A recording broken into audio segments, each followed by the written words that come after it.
नमस्कार, मैं रेणु प्रीति। इस वक्त हम रामनगर के पिरोमदारा में हैं और कांग्रेस की एक बड़ी रैली यहाँ पे हुई है। प्रियंका गांधी अभी यहाँ पे आई हैं और मेरे साथ इस वक्त कांग्रेस के पौड़ी से प्रत्याशी गणेश कोदयाल जी हैं। सर, हर बार जब होते हैं चुनाव तो बीजेपी हो या कांग्रेस हो, मुद्दे लेकर आती है और कोई ना कोई एक प्रत्याशी की जीत भी होती है। 2024 चल रहा है, क्या ऐसे मुद्दे हैं जो जनता को रिझाएंगे भी और जीत भी होगी? देखिए, ये अच्छी बात है लोकतंत्र में कि चुनाव मुद्दों पर होना चाहिए, और दुर्भाग्य इस बात का है कि भारतीय जनता पार्टी मुद्दों पर चुनाव नहीं लड़ती है। भारतीय जनता पार्टी फजूल के मुद्दे पैदा करती है और उन फजूल के मुद्दों पर चुनाव लड़ना चाहती है।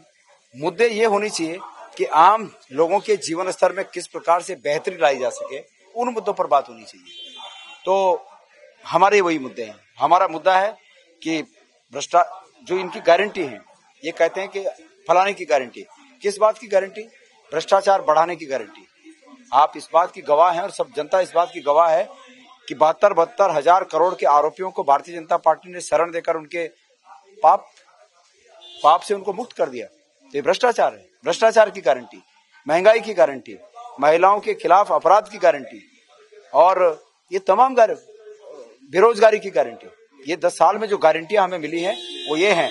और अब जिन गारंटियों की बात होती है तो भगवान भला करें कि पता नहीं कौन सी और गारंटी देने वाले हैं। पौड़ी लोकसभा सीट की हम बात करें तो प्रवासी रहवासी और अंकिता भंडारी, ये दो आवाजें इस बीच काफी सुनाई दे रही हैं। अंकिता भंडारी केस को अगर हम देखते हैं तो न्याय अभी तक नहीं मिला है, आपका क्या कहना है इस पर? बहुत ही दुर्भाग्यपूर्ण है, और न्याय इसलिए नहीं मिला कि भारतीय जनता पार्टी बेटी पढ़ाओ बेटी बचाओ, ये सिर्फ इनका एक जुमला है।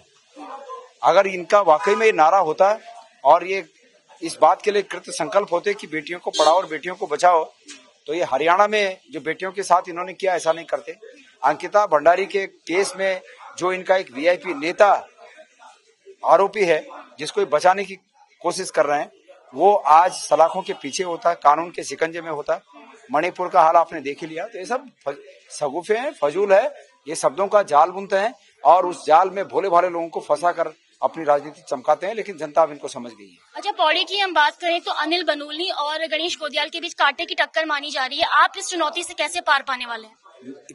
देखिए, मेरी बात सुनिए। इस पौड़ी गढ़वाल की सीट को पहले क्या कहा जा रहा था?